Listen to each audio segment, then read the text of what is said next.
it's 5:30 on Thursday, April 7th. I'm Steve Johnson. And I'm Kelly Smith. Thank you for joining us this morning. It's a little bit chilly this morning. Let's go ahead and toss it things is. up. Yeah, let's go ahead. We can't tell here in the studio, but it is. It's one of those mornings where I'm glad that my car is parked in the garage, Ben. It is. I mean, 40s outside for some of us, and it's going to get... Steve is a little bit more, he thinks it's... What's your... It's not that cold. He says it's not that cold outside. All right, buddy, we'll see about tomorrow morning. It's Saturday and Sunday morning. We'll see how much of a man Steve Johnson. Yeah, it's going to get cold around here. Temperatures in the 30s, maybe some scattered frost outside. 47 in Florence. I mean, it's a little bit cooler behind our frontal boundary. Remember, yesterday, I mean, it was like 60 or so outside ahead of the frontal boundary. So we'll say upper 40s, low 50s at the bus stop. Skies will be clearing out temporarily. There's the frontal boundary, all the severe weather east of us now. And today, honestly, it's not going to be bad, 65. But notice a 30% chance of showers. That'll be very late. I'm thinking maybe 6, 7, 8 o'clock this evening before some of those showers move on in. And those chilly temperatures staying with us for a long time, including the weekend. Just how low those readings go as you plan your Saturday and Sunday, that's coming up. All right, Ben, thank you. Well, if your license is set to expire this month in Alabama, you're going to want to make plans to update it sooner rather than later.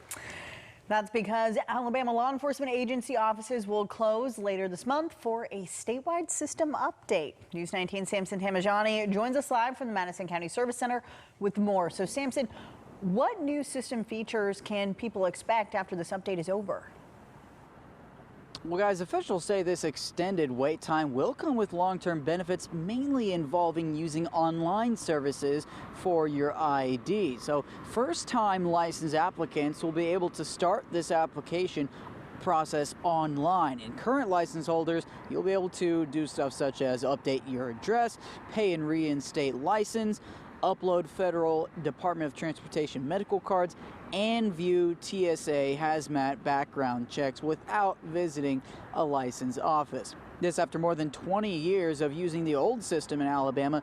Madison County License Director Mark Craig says the state is ready for this update. The old system has some failures.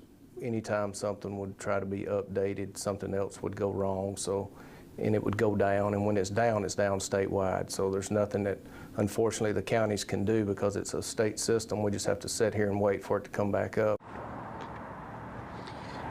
So in the meantime, driver license services will be unavailable from Monday, April 18th through the 26th. Now, county offices will remain open, but they'll only be handling revenue and probate services during that time. Of course, you can read more on this on our website at WHNT.com. Live this morning, Samson Tamajani, News 19. All right, Samson, thank you. Well, the Alabama House of Representatives has rejected a bill that would have required the state health officer to receive approval by the governor for emergency health orders that restrict activities by private citizens and businesses. This bill failed in the House yesterday morning on a procedural vote. Officials say the legislation came in response to a committee that has reviewed the state's responses to the COVID-19 pandemic. Alabama lawmakers have just a day left in the legislative session. Yesterday, they passed a record-high spending plan to improve schools in the state.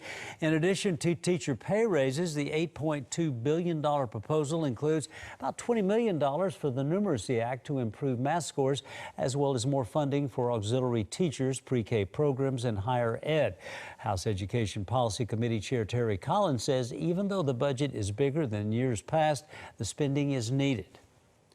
I think it's been very conservative in a year when we have a lot of potentially one-time money because of all the federal money that came in. But yet what we've been able to do with that is put so much more directly in the classroom. And with just a day left, or actually today and tomorrow left this session, both budgets already passed. Lawmakers predict they'll soon be done. The other budget lawmakers passed is the general fund budget. It now awaits the governor's signature. The Alabama legislature gave final approval yesterday to a bill that would exempt up to $6,000 from the state income tax for people 65 and older. The new exemption would apply to withdrawals from 401k type accounts and individual retirement accounts known as defined contribution retirement plans. Income from traditional pensions called defined benefit plans have been exempt from Alabama's state income tax for decades, including those from both public and private employers. The bill now goes to Governor Kay Ivey, who can sign it into law. The Alabama legislature passed another bill yesterday. This one will add new requirements to qualify for unemployment compensation. The bill passed by a vote of 76-24, with Republicans supporting it and Democrats opposed. The vote came after the Republican majority voted to end the debate after Democrats were speaking in opposition to the bill. The bill had already passed and the Senate and was returned to the Senate yesterday because of changes made by the House. The Senate accepted those changes and gave the bill final approval, and it now goes to Governor Kay Ivey.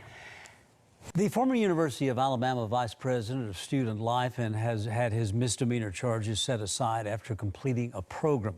Myron Pope pleaded guilty on a charge of soliciting prostitution, but after paying fees and completing the Johns Education and Awareness Program, his charges were dismissed. The order dismissing the case, signed by District Judge James Gentry, comes less than 2 months after Pope and 14 other men were arrested by the West Alabama Human Trafficking Task Force for soliciting prostitution. Pope served as a VP of student life at the University of Alabama since April of 2020. He resigned from that position at the institution after his arrest.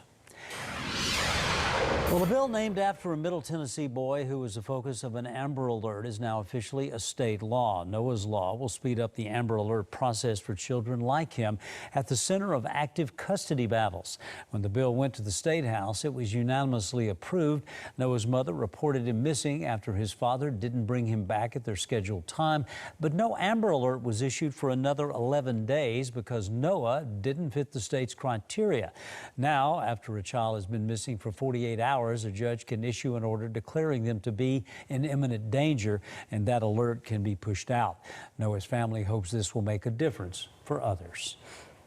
More controversy out of Tennessee after a bill that would create a common law marriage between one man and one woman after the original draft removed an age requirement. In addition to criticism that the bill is anti-gay marriage, others claim that it could open the door for child marriages because of a lack of age requirement. The bill's House sponsor, Representative Tom Leatherwood, acknowledged there was not an age limit, but just before his bill's consideration yesterday, he amended the bill to add the age requirement of 18. Prosecutors in Minnesota say they will not file charges against the SWAT team officer who fatally shot Amir Locke while executing an early morning no-knock search warrant. Locke, a 22-year-old black man, was staying on a couch in an apartment when authorities entered without knocking. Locke was not named in the warrant. Authorities said he was shot seconds after he pointed a gun in the direction of officers. Locke's family, as well as attorney Ben Crump and civil rights leader Al Sharpton, say they will continue to fight for justice. A wind energy company was sentenced to probation in order to pay more than $8 million in fines and restitution after at least 150 eagles were killed over the past decade.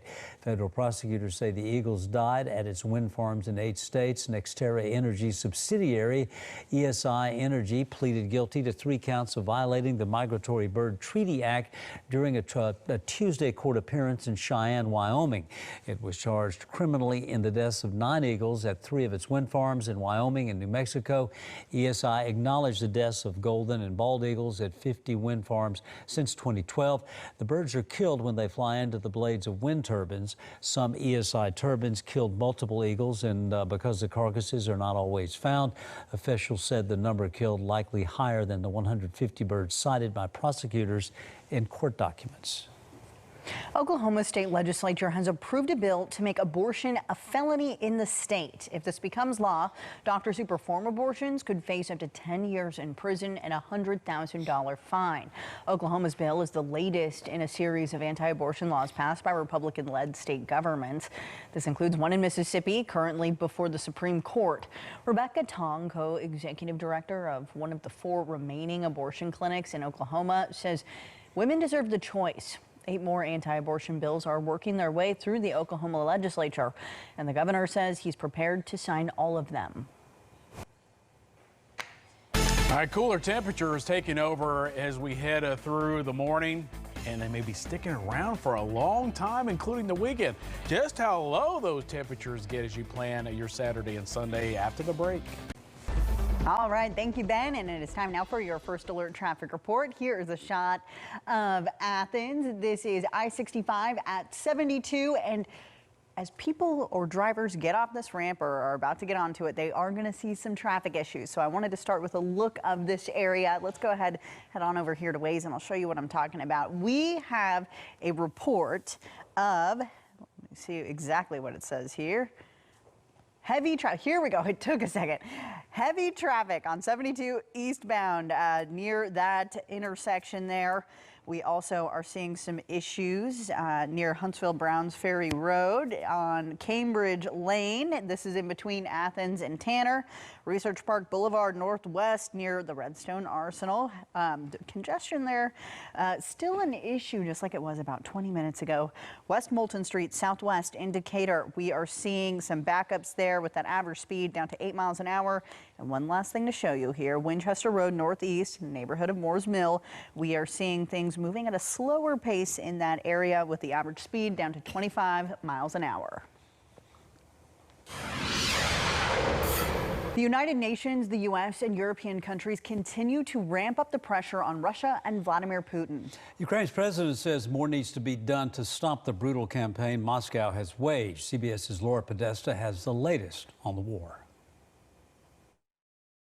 Today, the United Nations General Assembly will vote on suspending Russia from its Human Rights Council in the wake of the horrific images coming out of Ukraine. There's nothing less happening than major war crimes. President Biden announced a new round of sanctions, including ones that target Vladimir Putin's 2 adult daughters. Just in 1 year, our sanctions are likely to wipe out the last 15 years of Russia's economic gains. But Ukrainian President Volodymyr Zelensky criticized world leaders who still think that war and war crimes are not something as horrific as financial losses. Hunger is also a weapon. In a speech to lawmakers in Ireland, whose own history is fraught with famine, Zelensky said Russia is attacking food supplies and civilian targets. Bombings in Mariupol. There is no single house left intact. The mayor of Mariupol estimates 5,000 civilians have died, including more than 200 children. The violence will continue. It could even intensify in that part of Ukraine. The Pentagon says Russia has withdrawn all its troops from the north around Kyiv and is refocusing on eastern Ukraine.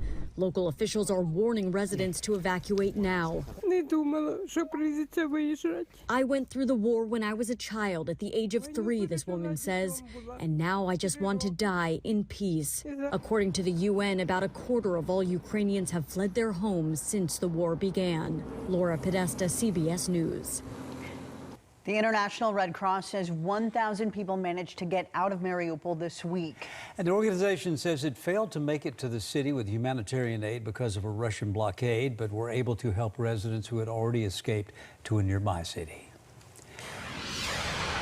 Well, the Senate is expected to confirm Supreme Court nominee Ketanji Brown Jackson today, making her the first black woman on the high court.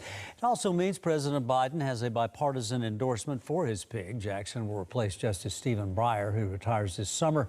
3 Republican senators already have said they will support Jackson, despite GOP senators working to paint her as too liberal and soft on crime. Senate Majority Leader Chuck Schumer says Jackson's confirmation will be a joyous day for America. Jackson will be the 3rd black justice and the 6th woman to serve on the Supreme Court. For the first time in history, 4 of the 9 justices will be women. Advisors to former President Trump, Peter Navarro and Dan Scavino, have been held in contempt of Congress. This comes after the two refused to comply with subpoenas rendered by the House Committee's investigation into the January 6th attack on the U.S. Capitol. Navarro and Scavino are the 2 latest members of former President Trump's inner circle to face legal jeopardy as the committee continues its probe in the worst attack on the Capitol in more than 200 years. House Republican leader Kevin McCarthy accused the January 6th committee of criminalizing dissent, saying the trial was a political show trial. The criminal referrals for Navarro and Scavino will now go to the Justice Department for possible prosecution. President Biden signed a bill Wednesday overhauling the U.S. Postal Service's finances and guaranteeing a 6-day-a-week mail delivery moving forward. The Postal Service Reform Act received overwhelming bipartisan support and passed the Senate 79-19 in March. It has become the most significant restructuring of the USPS's balance sheet and is expected to save tens of billions of dollars. The biggest change will require workers to enroll in Medicare when they become eligible, and that change alone is expected to save as much as $50 billion over the next decade. It will also create an online dashboard searchable by zip code to show how long it takes for deliveries. Allie Craig Cruz says